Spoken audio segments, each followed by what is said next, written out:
Part 3. So, anyway, I just had a seizure, right? This was July 18th, 2025. Part 1 and 2 kind of going into the stress of my life. Skimmed through a lot, too, but when I go upstairs, dude, I fell 2 flights of stairs behind that door. I fell down them and up them. I started remembering a little bit, when I was laying on my bed talking to my friend Matt about the experience. The guy that was in the X-Files video that I did on here. Matt, what are you doing? And anyway, it's a funny video.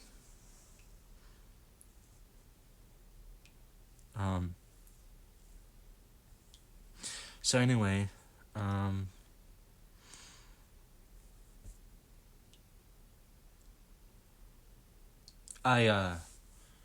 when I say I fell 8 steps down, and then you take a turn and you go down some more, 8 more steps. Luckily, my stairs have carpet, but on the main floor is tile. Concrete is not carpet, obviously. I was talking about how I was falling on concrete and rocks. I was bruised all over. I fucked up my neck. But I remember later, like, I think it was like a week and a half later, I'm like, oh my god, I remember now. Remember when I was laying on... I was saying I woke up like this. Well, I was falling in and stuff with the stairs and all that, trying to get up here. But in my head, I thought, in my days, when I came to, and I was like, I need to call my girlfriend. I didn't say goodnight. I did, but I didn't remember. I didn't remember Josh. I didn't remember being on the phone. None of that shit. Ugh, fucking hate talking about this shit, but it feels important to share my fucking life. I don't know what's gonna fucking happen. Half of the time. Anyway, and my mom catches me, and she's like, "Hey, love." That's what she calls me sometimes. I'm like, "Hey, mom, do you know where my phone is? I need to call Chloe. I think I took my trazodone." And she's like, "No." And she's looking at me weird.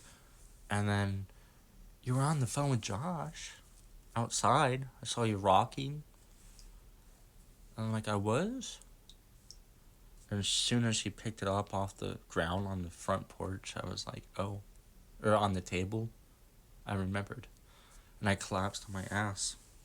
And again, the ring camera captured that too. "Mom, something terrible happened. I think I had a stroke," I said, or something. And started crying and holding her shirt. 32 years old, you know. Anyway, my mom wasn't really sure what the fuck I was talking about, and was like thinking maybe I'm just like freaking out or something or whatever. My grandmother comes in. Again, it's like now like 2 a.m. I called Josh. My Josh, what was the last thing we were talking about? You're like, "You sound like a goat." I thought you were just fucking around. I'm like, "Call Chloe, my girlfriend. Call Chloe, let her know." And I'm like, "The ring camera." My grandmother's like, "Yeah, I can get it." And I look on her phone and I watch the videos. It's one thing to go through it. That's traumatizing enough. But I also had to watch me go through it on the camera. And at that point, everything was fucked up. Everything was upside down. I didn't know what the fuck was going on. And I was explaining to Mom, I was having a brain freeze. You know, it's most likely psychological.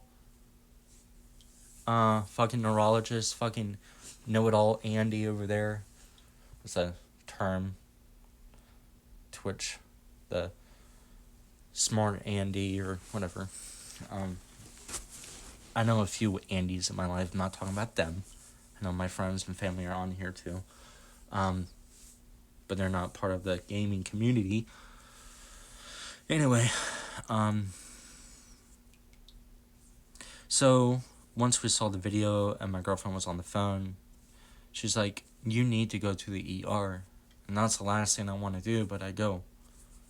Thank you, Chloe. Because once my mom saw the video too, she's like, "Yeah, you gotta go." So the ER picks me up. Fire department, paramedics come. They actually meet me upstairs, and they help me downstairs, and they put me on the stretcher, and then go to the hospital, and you know, they gave me the generic form of Capra, 500 milligrams in the morning and 500 milligrams at night, and that took an emotional toll. Starting that, they increased my anxiety medicine and all that.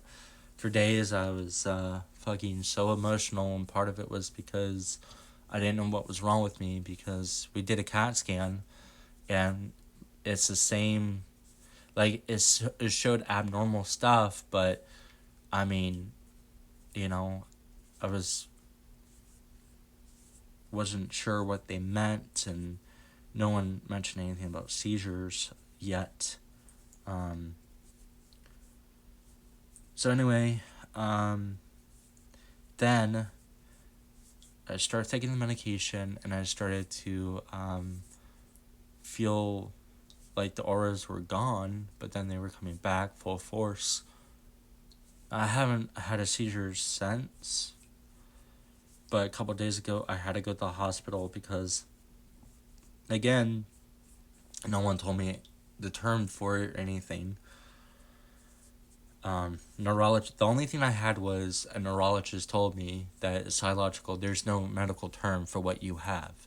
Straight to my fucking face, in some form. He said it like that. So anyway, let's wrap it up. I started to try to find therapy. In the midst of finally going to a therapy session, because I said I've been going to psychiatry but not therapy. I've had horrible experience with therapy since I lost my therapist, my good one. So I go there and come back, and it was a big deal for me. I'm finally talking to someone. I come home, and one of my dogs died. Then, a couple days later, 6 days later, my other dog dies.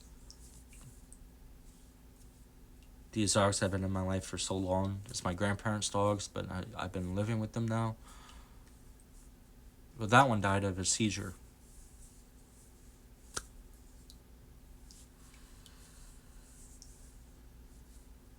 So I go to the ER. I'm having a lot of fucking auras. I almost call them brain freezes. I'm like, I don't know what they are. I just need to talk to the doctor about this, And he comes back. He's like, listen, the medication is still working through your system. Those auras should be gone in a month. Talk to your doctor. If you're still having them, they can increase the medication, but it's too early to be messing with the medication still. And I'm like, well, what are they? He's like, they're auras. Now, like a week ago, I was reading like what it could be and what are signs, and one of them was auras, but I'm like, the fuck? I thought like an aura to me is like, almost like a halo on a light. Like I have dry eye syndrome. That's not gonna help me. I see foggy things on lights and stuff. Am I really gonna have to do a part 4? Fucking hell.